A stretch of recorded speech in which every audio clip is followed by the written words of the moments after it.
மனித நரம்பு மண்டலத்தை அடிப்படையாக கொண்டு செயல்படும் வகையில் தொடுதலை உணரும், காயங்களை கண்டறியும் மற்றும் தீங்கு விளைவிக்கும் தொடுதல்களுக்கு உடனடி ரிஃப்ளெக்ஸ் உடன் பதிலளிக்கும் நியூரோமார்பிக் ரோபோட்டிக் ஈஸ்கின்னை சீன ஆராய்ச்சியாளர்கள் உருவாக்கியுள்ளனர். இது ரோபோட்டிக்ஸ் துறையில் நீண்ட காலமாக இருந்து வந்த ஒரு முக்கிய குறையை சரிசெய்கிறது.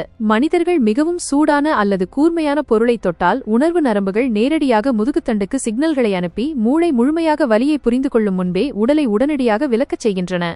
இந்த தானியங்கி பிரதிசெயல் கடுமையான காயங்களை தடுக்கும். ஆனால் மனித உருவ ரோபோக்கள் பொதுவாக மையப்படுத்தப்பட்ட செயலாக்கத்தை நம்பி செயல்படுகின்றன.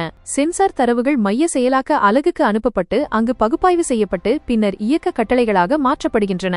இந்த செயல்முறையில் சிறிய தாமதம் கூட ஏற்பட்டால், குறிப்பாக மனிதர்களுடன் ரோபோக்கள் நெருக்கமாக இயங்கும் சூழலில் சேதம் ஏற்பட வாய்ப்பு உள்ளது. தொழிற்சாலை போன்ற கட்டுப்படுத்தப்பட்ட இடங்களை தாண்டி வீடுகள், மருத்துவமனைகள் மற்றும் பொது இடங்களில் ரோபோக்கள் அதிகமாக பயன்படுத்தப்பட தொடங்கியுள்ள நிலையில் அவை சூழலுடன் இயல்பாகவும் உடனடியாகவும் தொடர்பு கொள்ள வேண்டிய அவசியம் உள்ளது என ஆராய்ச்சியாளர்கள் கூறுகின்றனர். இதற்காக உருவாக்கப்பட்ட இந்த நியூரோமார்பிக் ரோபோட்டிக் ஈஸ்கின் இயந்திரங்களுக்கு அந்த திறனை வழங்கும் வகையில் வடிவமைக்கப்பட்டுள்ளது. தற்போதுள்ள பெரும்பாலான ரோபோட்டிக் தோள்கள் அழுத்தத்தை மட்டும் உணரும் சென்சார்களாக செயல்படுகின்றன.